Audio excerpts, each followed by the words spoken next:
Welcome to Practical Business Technology, where we keep you in the know about technology's impact on business. Today's show is sponsored by the Maricopa County Bar Association, and our host is Dave Kinsey, author and owner of Total Networks.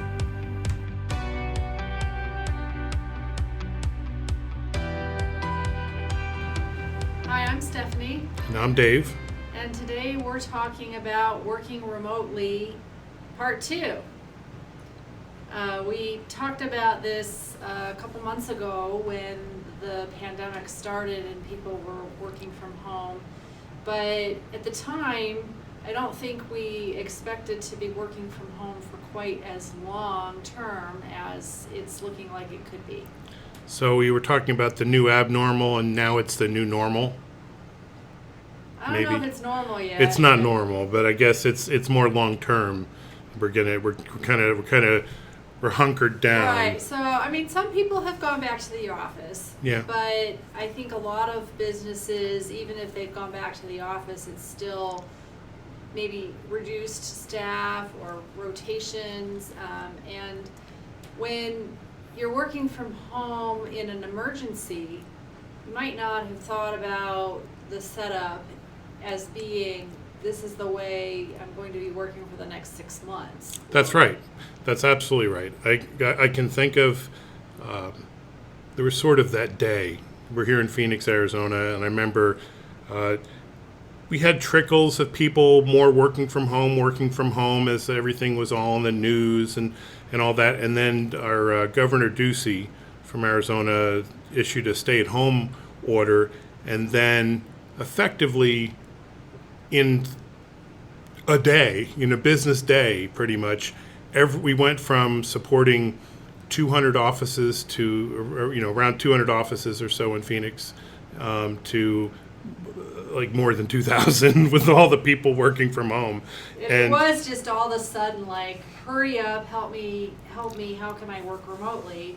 And so some businesses didn't purchase new laptops for all their employees, for example. We did not encourage that. And even if you were to try to buy a laptop, the supply chain was such that you couldn't get them in a timely manner. So I don't want to say that we put Band-Aids on, but in some respects, some people might be working from home with less than perfect setup. Yeah, well, I have this, I always say that change is the enemy of stability, right? And so when you are having everybody that was working in the office roughly, and then everybody now the next day, like hours later, business hours later, it flipped entirely. That's a major change in and of itself. So if now you try to also throw in brand new computer systems into the mix that never worked with your business before, well, if you're trying to do that at the same time, we already had chaos. So the idea was, if there are systems that were working at home in people's homes that were fine, that they could use at least temporarily or what have you, that was fine. And we were recommending that they remote into their office computer or do things securely. We did still have checklists for the best options that we could for security. Well, okay, so there's a lot of different considerations here, right? So if you're a business that works entirely in the cloud, which we have some that work like that, and we're almost entirely that way, and we have a number of our clients that configured that way, and that's the march we're on, is to get really everybody that way. Especially if you have a native cloud with cloud applications, there's different ways to do cloud. With fully native natural cloud, it becomes a lot easier because it's really, you're logging in through a web browser, and there's more complications than that. But then if you're using a home PC, logging into that web browser, we still would want to make sure that home computer has antivirus, and I mean there's you do want to manage security around it too. Things that are different from your business environment. So what we're talking about today is, now we've had some time to catch our breath, watch a few webinars on Zoom, and maybe it's time to invest in more sophisticated setup if you didn't do that yet? So right now, we're in mid-June. Actually, we're almost in It's July. July. Man, time flies. So we don't know we really don't know what's going to happen. They're making progress on vaccines, and but it's not likely to have anything this year. So as we're kind of getting hunkered down and we're looking at things, I think it does make sense to look. Are you going to have employees that really work out of their home office on a significant basis for an extended period of time? I mean, it's already now been months for Well, some I think people. some businesses are finding that it's working for them, and maybe they don't even want to go back to the way it used to be. Back pre-pandemic days, we would have people work from home and 100% of the time, in some situations, for a number of reasons. Either it just made sense, or say they were moving out of town but still wanted to work with the company and they could. There's a whole number of reasons for that, and generally when you do that, you're then setting people up with a home system. You're really thinking things through. You're designing it. You have the dual monitors or whatever you have. You make sure you have your phone system really works well with all that, and you've thought everything through. It may be time to go back and really look at that as like, look, this is actually part of the plan. We're not just sort of in a reactive disaster mode. We've had time to catch our breath.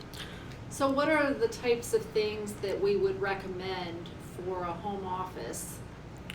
Well, I mean, a lot of it's pretty natural, right? So you assume the person has a good space allocated and all that, and that may be part of your policy to figure out to look how you allocate your space and what have you.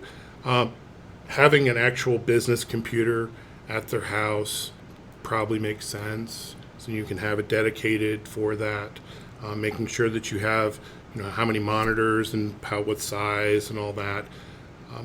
One of the things, most people, or certainly an awful lot of people, have business phone systems that are very conducive to working anywhere and handling that. But some aren't. And so if you happen to be working with a phone system that's in the dark ages, hopefully you've remedied that by now. That's probably been that would be a really significant pain point for an awful lot of businesses. But if you've put it off and just been working around it, it may be time to think that through. Things like that.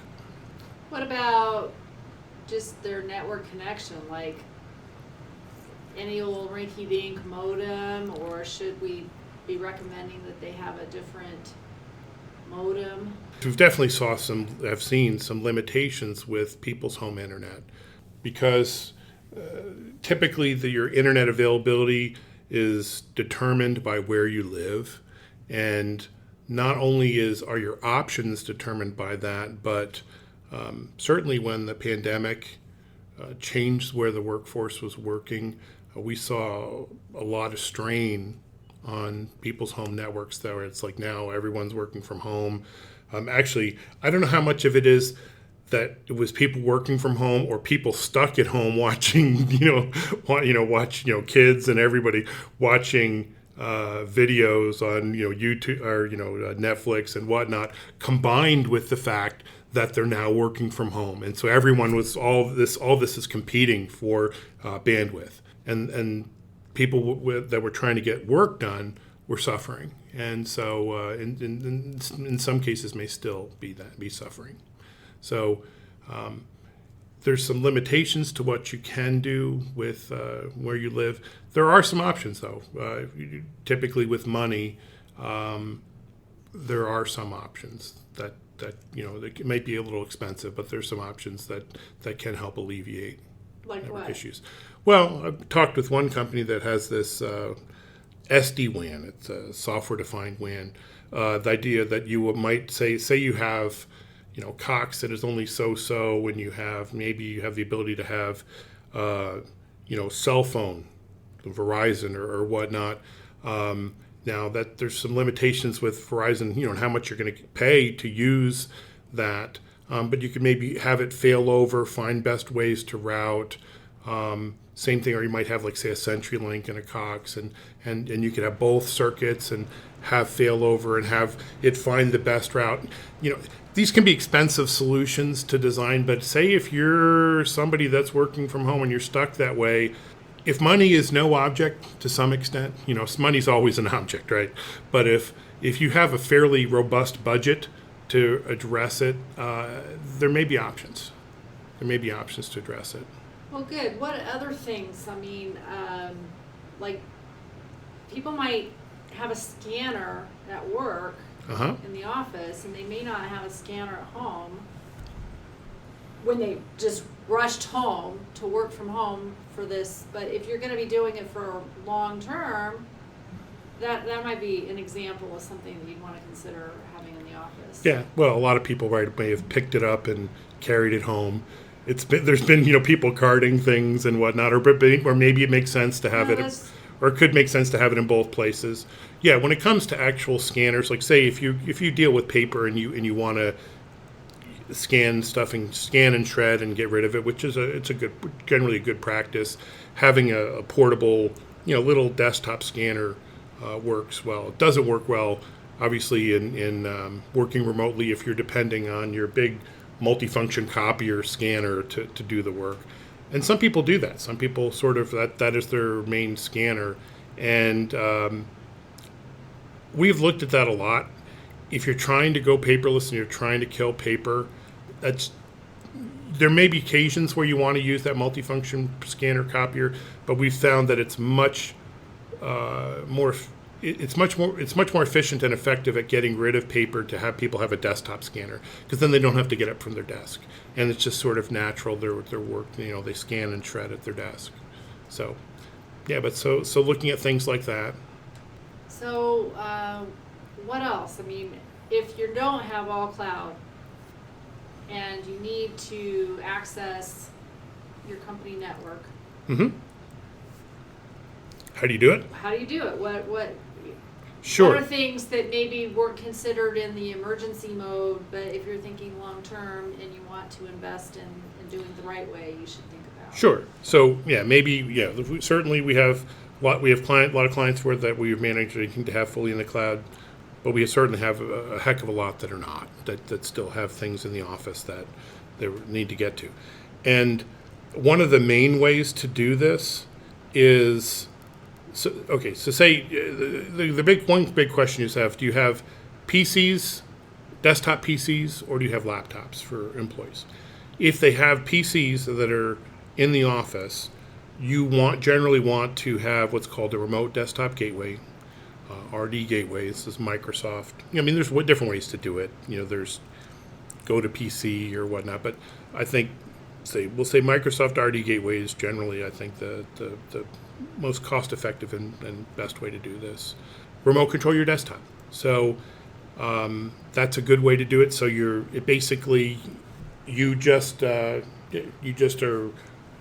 virtually there on your PC. So everything works like it did before. Another way you could do things is what's called VPN, which stands for Virtual Private Network. That basically extends your office network. Now there's some real risk to doing this if you don't do this carefully. If you have a business laptop, say that you're working and you have in the office and you bring it home, one should hopefully make sure that system is patched and has antivirus and managed, is properly managed. So it's already in your office and you come home and it's kind of a natural thing. You may have some performance issues working that way because you're not physically in the same office, so that certain applications may or may not behave in an acceptable manner. An awful lot will. But you want to be real careful about, you probably don't want to do a VPN from a home PC. So say you have a PC that you use, it's a personal PC. Say your kids also maybe use this and play games or do what have you. You don't know what infections might be on that system or what problems that PC may have. If you then establish the VPN, that it can sort of seem like an easy button thing just to VPN that PC into the office. Well, now you've basically picked up a home PC with all sorts of potential problems and brought it into your secure business network, and that's not a good idea. So you really don't want to do that. So what's the good way to do VPN? Like you said, the best way would be if you have, say, a laptop that you need to take home and all that. Or say you have a business PC Okay, that you log laptop home. you take home, are you VPNing That you work- with the Okay, say laptop? this is a laptop that, okay, when you're working all day long, this laptop is your machine. Like, this is a machine that you work on day in, day out. It's on your desk. At the end of the day, you fold it up, you put it in your Yeah, briefcase. but we're not carry it going home. to the office anymore. Yeah, I know. We're staying at home. Well, I'm saying that PC that you had, that laptop that you had at the office and worked from home, it's now just stays at home. And so you can VPN, and that can be a reasonable way to make that work. And how is that different from VPNing with your home computer? You have a hopefully secure system that you're managing that's a business PC that is only being used for business, that you have, that you're making sure it's patched, has all your security. So all the that. distinction I think you're getting at is that if you do a VPN, you want the computer you're using to be solely dedicated for business use And managed. managed by your IT provider for business use. Correct. If you're VPNing in with a device that is mixed, half business, half personal, that's where there can be security gaps. Yeah, if you have a PC that you don't know, that you don't have extreme confidence that you're managing it and you've got all the security issues addressed, you do not want to just pick up that system and plop it into your secure business network by establishing a VPN. I've seen people do that. We don't do that, but I've seen some other IT providers or other IT departments that maybe aren't thinking clearly at the time do that, and you're just opening yourself up for a whole host of problems. You do not want to do that. Now, VPN also can have limitations in the fact that there may be some performance issues. There's what's called latency.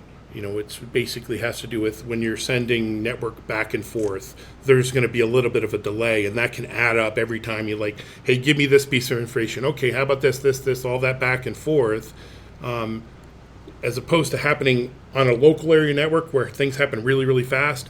Going through the internet is pretty fast nowadays, but there's still going to be a little bit of a delay. And so some applications may have problems with that. So why would you choose VPN over RD Gateway? Well, say if you have a laptop, if you have a desktop, RD Gateway makes a whole lot of sense because you're just controlling your desktop. If you have a laptop and you're carrying it home, you don't have a system to control. So what do you in that case, if you want to effectively have the same type of thing as an RD Gateway, you would create what's called an RD server, a remote desktop server.